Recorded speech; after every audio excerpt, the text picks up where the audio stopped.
ఖమ్మం జిల్లా సత్తుపల్లి పర్యటనలో భాగంగా తల్లెడ మండలం నూతనకల్ గ్రామంలో రైతులతో మాజీ మంత్రి హరీష్ రావు మాట్లాడుతూ అన్ని రకాల వడ్లకు బోనస్ ఇవ్వాలి. రాష్ట్ర వ్యవసాయ శాఖ మంత్రి వడ్లకు బోనస్ ఇవ్వమని అడిగితే వ్యవసాయం అంటే ఏందో తెలియని వాళ్ళు మురుగుతున్నారని అంటున్నాడు. రైతులను అవమానించే హక్కు మీకు ఎవరిచ్చారని అన్నారు. అధికారంలోకి వచ్చే 6 నెలలు అయినా కానీ రైతు బంధు, రైతు భరోసా రుణమాఫీ కాలేదు అని అన్నారు. అనంతరం మిట్టపల్లి గ్రామానికి చెందిన మాజీ DCMS చైర్మన్ రాయల వెంకట శేషగిరి చిత్రపటానికి పూలమాలలు వేసి నివాళులర్పించి అనంతరం కుటుంబ సభ్యులను పరామర్శించిన మాజీ మంత్రి తన్నీరు హరీష్ రావు, ఎంపీ నామా నాగేశ్వరరావు తదితరులు వీరు వెంట ఉన్నారు.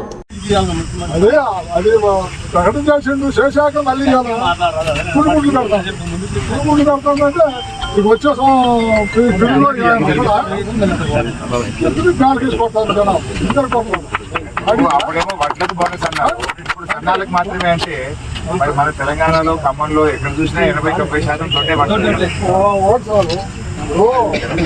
కళాలక్ష్యం పథకం అని చెప్పండి. కళాలక్ష్యం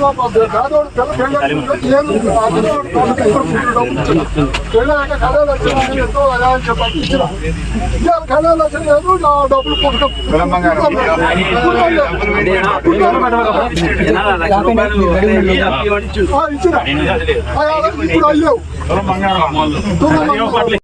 నూతనకల్ గ్రామంలో రైతులందరూ రోడ్డు మీద నిలబడి ఆపితే వాళ్ళని కలుద్దామని చెప్పి ఇక్కడ రైతులు ఇక్కడ ఉండేటువంటి రైతులు సత్యనారాయణ గారు, మరి ఇక్కడ ఉండే రైతులందరూ కూడా ఏమంటున్నారంటే అన్ని రకాల వడ్లకు బోనస్ ఇవ్వాలని చెప్పి రైతులు డిమాండ్ చేస్తా ఉన్నారు. కానీ రాష్ట్రంలో ఉన్న వ్యవసాయ శాఖ మంత్రి గారు మొరుగుతున్నారని, వడ్లకు బోనస్ ఇవ్వమంటే కొంతమంది వ్యవసాయం తెలియని వాళ్ళు మొరుగుతున్నారని మాట్లాడుతున్నారు. మేము రైతుల్ని మొరుగుతున్నారంటున్నారా? రైతుల్ని మరి కుక్కలతో పోలుస్తున్నారా? ఇది రైతుల్ని అవమానపరిచే హక్కు మీకు ఎక్కడిది అని మేము అడుగుతా ఉన్నాం. ఆ రోజు ఎన్నికల ముందు బాండ్ పేపర్ల మీద రాసి 100 రోజుల్లో 500 బోనస్ ఇస్తామని, మొదటి రోజే రైతు రుణమాఫీ చేస్తామని, రైతులకు 7,500 రైతు భరోసా ఇస్తామని, వ్యవసాయ కూలీలకు 12,000 ఇస్తామని నమ్మించి కాళ్ళల్లో మొక్కి చేతులల్లో బట్టి ఇలా అధికారంలోకి వచ్చి 6 నెలలైనా రైతు భరోసా రాలేదు, బోనస్ రాలేదు. పైగా సన్నాలకు మాత్రమే బోనస్ ఇస్తామని బోగస్ మాటలు మాట్లాడుతూ ఉన్నారు. పూటకో మంత్రి, రోజుకో తీరుగా మాట్లాడుతూ ఉన్నారు. ఒక మంత్రి గారేమో సన్నాకాయలు కావాలి. ఇప్పటికే ఖమ్మం జిల్లాలో క్రాప్ హాలిడే ప్రకటించారు. పాపం వేసిన పంటలన్నీ, పెట్టుబడి అంతా కూడా పోయింది. పంటలన్నీ ఎండిపోయినాయి. ఖమ్మం జిల్లా ప్రజలకు తీవ్రమైన నష్టం జరిగింది. మరి ఇప్పుడు మళ్ళీ వానకాలం సాగు చేయాలంటే ఖచ్చితంగా ఈ జూన్ లోనే రైతు భరోసా డబ్బులు రాష్ట్ర వ్యాప్తంగా ఇవ్వాలని చెప్పి డిమాండ్ చేస్తున్నాం. వ్యవసాయానికి సాయం ఎప్పుడు ఇవ్వాలి? పెట్టుబడి సాయం అనేది పంట వ్యవసాయ పనులు ప్రారంభం కాకముందు ఇవ్వాలి. కానీ మొన్న మీరు ఎప్పుడు ఇచ్చారు? కేసీఆర్ బస్సు యాత్ర బయలుదేరితే, కేసీఆర్ గారు ఒత్తిడి పెంచితే గప్పుడు మేల్కొని వడ్లు కళ్ళాల్లోకి వచ్చినాక రైతు బంధు డబ్బులు వేశారు.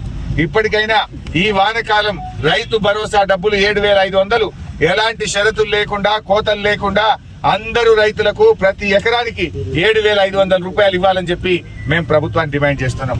ఇప్పుడే రైతు చెప్తున్నారు, ఇక్కడ జీలుగు, జనుము విత్తనాలు ఇవ్వమంటే ఇప్పటిదాకా ఇస్తలేదు.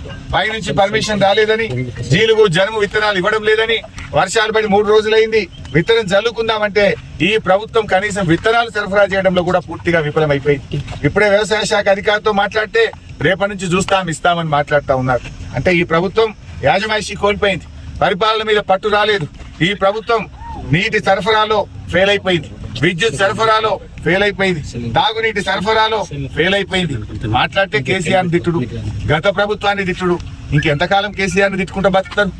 తిట్లు బంద్ చేయండి, ముందు కిట్లు ఇవ్వండి.